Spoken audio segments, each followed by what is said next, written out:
Hello, everyone, and welcome to what is the very first episode of my rebranded podcast that I am relaunching. So here we go. We've changed a few things slightly.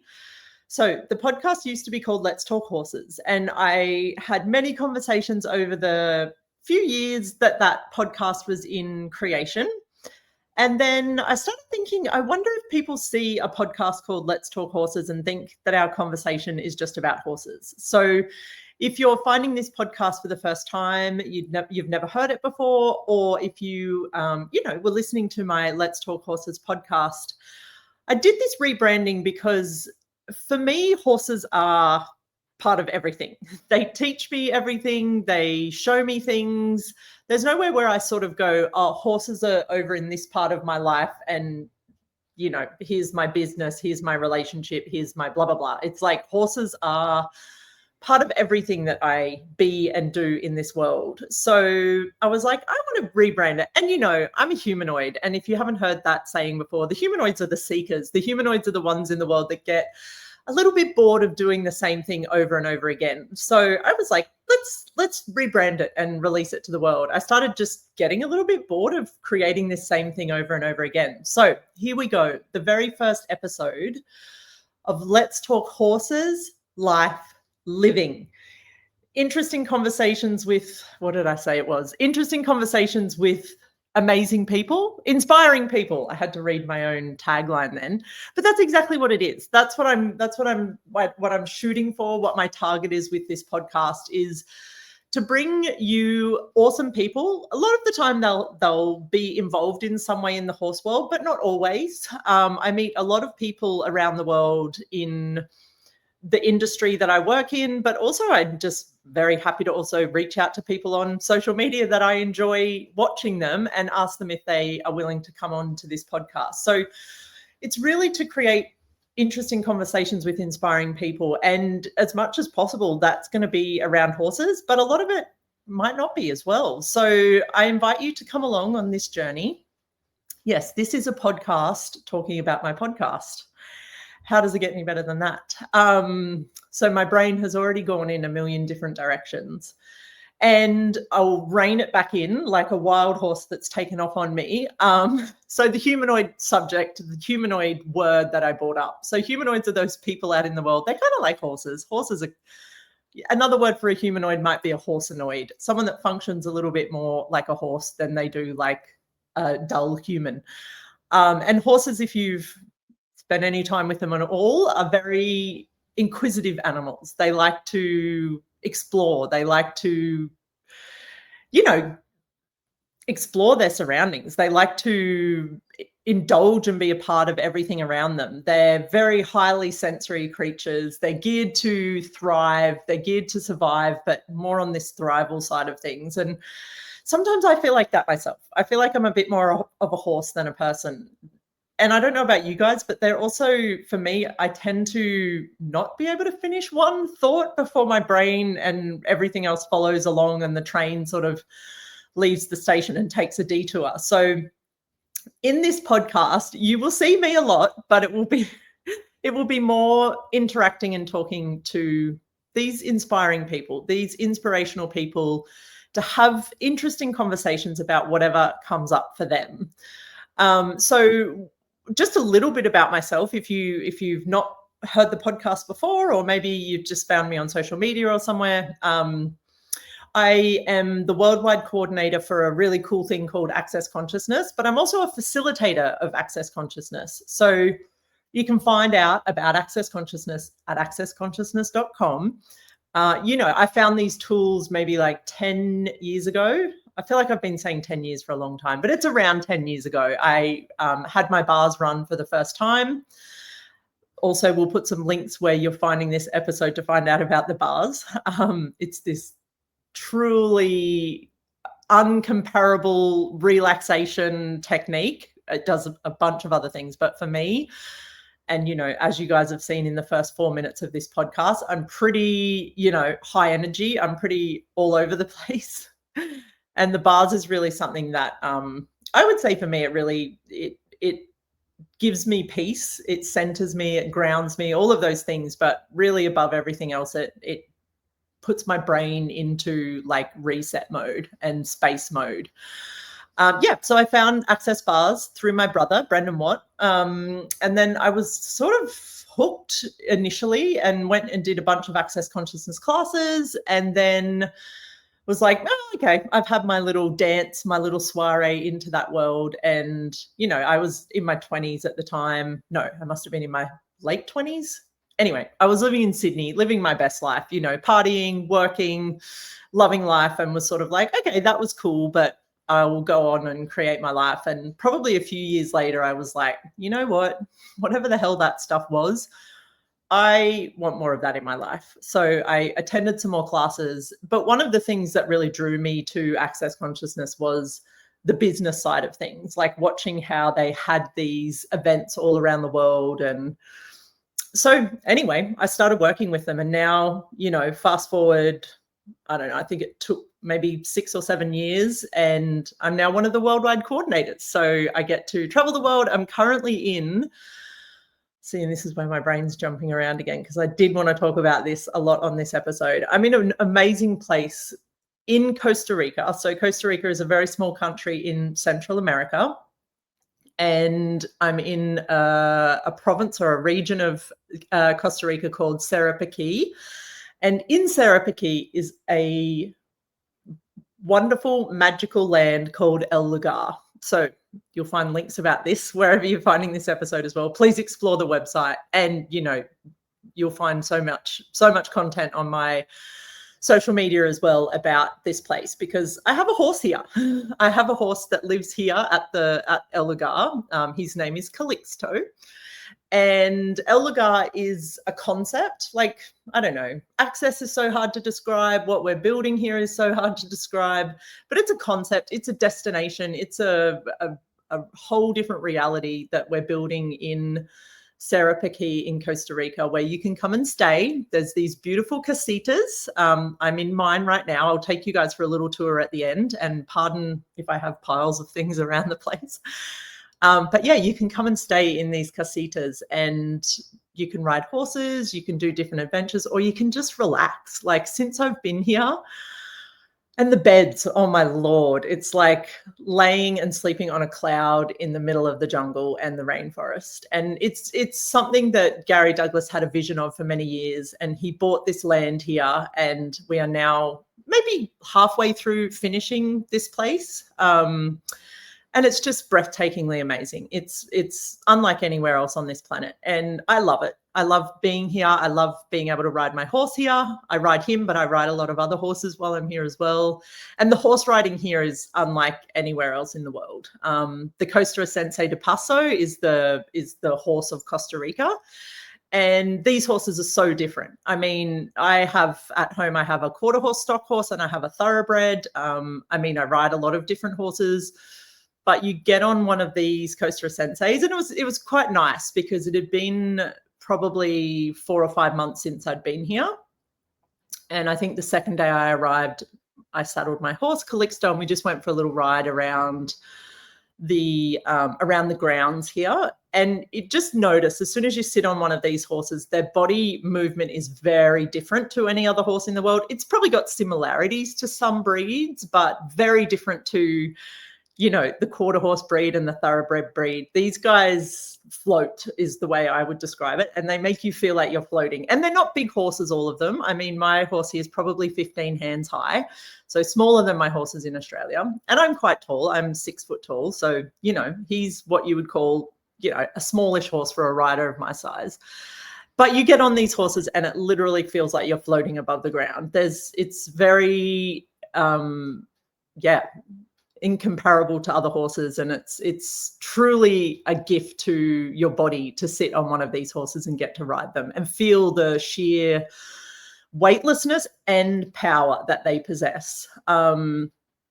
So yeah, I don't even remember where this thought started. See, this is why I interview people and I talk to them on this podcast, because if you guys just had me all the time, maybe you'd find it difficult to follow, but maybe not. Maybe you're just like me and you have a bit of a ADHD brain. So the podcast. So sorry, I was talking about myself, which also isn't an easy topic. But basically, I became the worldwide coordinator of this amazing thing called Access Consciousness. And I do get to travel the world. I do get to be a part of bringing some amazing facilitators to the world to facilitate change. I mean, the tagline of Access Consciousness is empowering you to know that you know. So it's not about, giving you all of the answers and telling you how to go out and create your life. It's really about kind of going on a journey with you and finding the places where you're sort of sticking yourself and the things that you've maybe bought as yours, bought as your reality, that you've created your reality based on thinking that it was, what you should do, your only choice, what would make you successful or whatever that is. And it starts to bust a lot of that apart. It starts to give you some different choices and possibilities to create your life and your reality, and in turn contribute to the whole world changing, because really that's what I've found. If you are willing to, for lack of a better way of putting it, work on yourself, you actually become an invitation for the whole world to change. And you just become a walking, talking catalyst for change. It's inevitable when you start delving into the world of consciousness, that the byproduct of that is just change with everything and everyone around you. So yeah, if you haven't ever dived into the world of Access Consciousness, I invite you to. I would implore you to start with the Access bars. Find someone, get your bars run. I just went onto their website 10 years ago, however long it was, found a bars practitioner in my area, and I went to her house and I paid her and she ran my bars. And it was like a tiny little seed got planted in my realm, and it never left me since then. It's always been this thing that has been a constant contribution to my life. Not always easy. Also, when you start looking and playing in this field of consciousness, in the realms of consciousness, it gets tough sometimes, because you start to acknowledge just how different you are, and that a lot of the people that function on this planet tend to function from a place of limitation. And that's fine. It's not about making any of that wrong. Sometimes I'm jealous of those people. Sometimes I'm like, oh, can I just go back to my postage stamp life? And then I'm like, boring. But yeah, at times it can be a little confronting, a little tough, a little uncomfortable, or a lot uncomfortable. But I've never found anything in this world that has given me more of me and more of a unlimited menu of possibilities. So yeah, so that's what I do now. I travel the world. I contribute to putting these amazing events on and bringing these facilitators to the world. And part of what Access showed me was a lot around horses. I mean, I grew up, if you've watched any of my podcasts, I grew up quite poor. We weren't a wealthy family, and we lived on the coast. I was born in a place called Caloundra on the Sunshine Coast of Australia, which is a small town on the coast, and everyone lived at the beach. That's what you did. You went to the beach. And ever since I can remember, I had a real pull to horses. I didn't know what it was, because it's not like I even had any experience with them. Every book I could get my hands on, every magazine, every picture. This was long before the internet was around. So we would have been in a world of trouble if I had the internet. I never would have left the computer for all of the videos that I would have been watching on every horse breed that I could find. But I was, for some reason, just obsessed with these mythical and magical animals. And, it wasn't until I was probably in my early 30s I could afford to even buy my own horse. And even then, I sort of didn't use any tools. I just bought a horse, and it was tough. I grew up thinking that it would be a fairy tale, that you buy a horse and everything's wonderful. And it wasn't. It was hard. And I found a lot of the tools in the world around horses were very hard for me to follow in a lot of ways, because they were very linear. There's a lot of do it this way or you're not correct kind of mentality. And then I found Access Consciousness, and sort of in parallel to all of the other things that were going on, I met Gary Douglas, who is the founder of Access Consciousness, who is an absolute horse lover, and the first person that ever took this breed from Costa Rica, the Costa Ricense de Paso, and imported them into the United States. he saw something in this breed of horse that he had a vision to want to share with the world. And when I met my first Costa Sensei, I very much fell in love. And they're an amazing breed of horse, and there are a lot of amazing breeds of horses in the world. But the thing with the tools of access that I found was I got to start to discover my capacities with horses. And it's not about discounting anything, because I draw from everywhere. There's a lot of brilliant horse people in this world that I follow very closely, that I take advice from. I watch their videos and I still take bits and pieces from everywhere. But what I found was you don't need to stick to something so rigorously that you don't ever get to follow what you're aware of.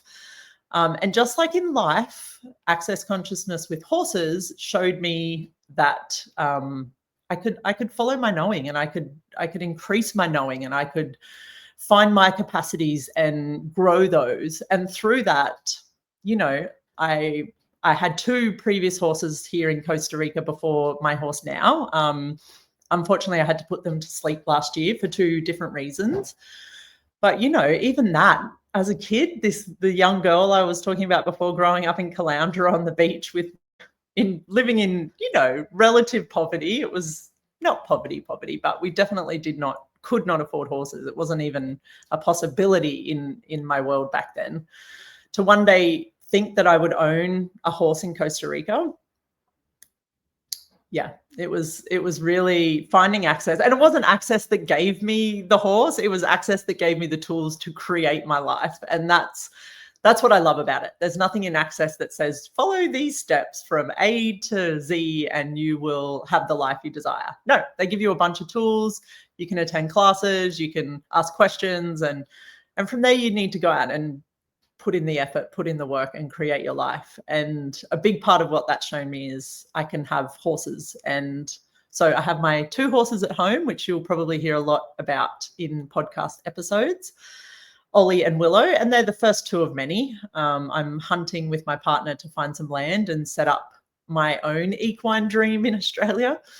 And then where else? I have one here in Costa Rica currently. So what next? Yeah. So this podcast is really about me bringing to you guys conversations like mine, where you get to talk to people that have created these lives that are just extraordinary. And a lot of the time, I think we don't actually sit down and visit the things that we've accomplished and created in our lives as an individual person. And that's what I desire to bring out in people, and for them to also acknowledge how much horses have contributed to them and how much they still contribute to them. And if it's not horses, maybe it's another animal, maybe it's something else. But I invite you to come along on these podcast episodes with me. Sometimes it will just be me, and we will reach out to you guys, reach out to the public and the world, and ask, what questions do you have? What can I be a facilitator for you in this podcast on? And also, what special guests would you like to see on here? I've had a bunch of amazing guests so far, and you can find them all, in the landing page, wherever you're watching this episode. But what next? Who else? It's when you dive into the horse world, you really start to realize how many people are connected to horses. And it doesn't mean they necessarily even ride them, or that they compete, or that they have a discipline, but how many people, even if they don't own a horse or have one living in their property, in their backyard, how many people are in some way connected with horses around the world? And even if it's not right now, that the horses have at some point in their life played a bit of an incremental role in something, in some sort of change or some sort of awareness that they've had. So yeah, this is my invitation to you to come along on this podcast. I will a lot of the time have people that are also involved in access consciousness, so we get to explore some of the tools that access consciousness uses, both with horses, but also in every aspect of your life. And then we'll a lot of the time have non-access people and get to hear about their version of horsemanship, animals, their lives, their relationships, and you get to have the full rainbow, the full perspective of of different people in this world, and we get to hear their inspirational stories, which I'm so excited about. So like I said, if there's anyone you'd like to see on this podcast, please let me know. When I started with Access, one of my best friends, Simone Milicis, she was the worldwide coordinator before me for like 20 years. And she was very much a part of bringing access consciousness to the world. I think when she started rather as the worldwide coordinator, they were in like 4 countries, something like that. And to date, I think we're in about 178.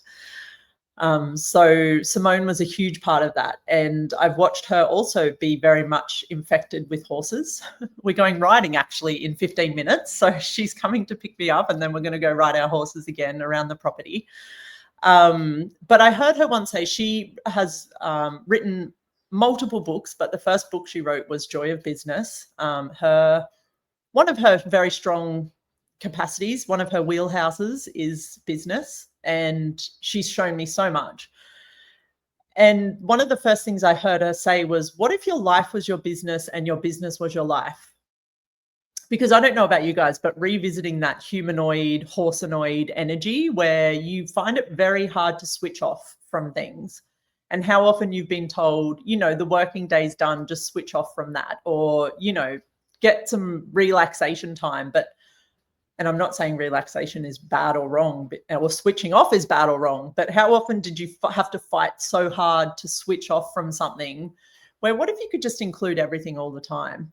And for me, very much horses is that energy. Like, what if horses were your life and your life was horses? So I don't know. I need to come up with my own tagline and go with that, because for me, horses, the energy of what horses are is constant in my world. It's constant that my horses, but also just the horses on this planet and what they bring to us. We've worked together for decades, centuries, maybe a century, where we've worked together to, conquer nations and fight wars and build things and tear them down. And I wonder what next. So I also wonder if this was the beginning of the next chapter of the horse humanoid relationship. What would it be? What can we create with them next? And what are they aware of? And what are we aware of that maybe we've never acknowledged or been willing to dive into because it wasn't the time yet? And maybe now is the time. So that's what I'm throwing the doors open to. So I'm going to stop talking now. I'm going to keep this as a shortish episode, because I think if you guys are willing to come and tune in each week, you'll probably discover more about horses. You'll discover more about my amazing and inspirational guests. And I could almost guarantee you're going to discover more about yourself. And I hope somewhere along the way, if you're not already, or even if you are, that I get to, and my guests get to infect you even more with the joy of horses. So thank you so much for tuning in to my launch episode to launch my rebranding of the podcast. I've got Telegram chats and different ways you can keep in touch, and I do my best to share stuff there, but also I'm always available if there's something that I can contribute to you, whether it's actually through a question or it's energetic. I solely believe one of my purposes of being put on this planet right now is to spread the joy of horses. So it's one of my missions. It's one of my targets. And this podcast is part of that. So thank you again. Thank you for being here. I look forward to bringing you amazing episodes and guests each week. And I would love your feedback, whatever it is, at any time as well. So thank you again, and see you next week. Bye-bye.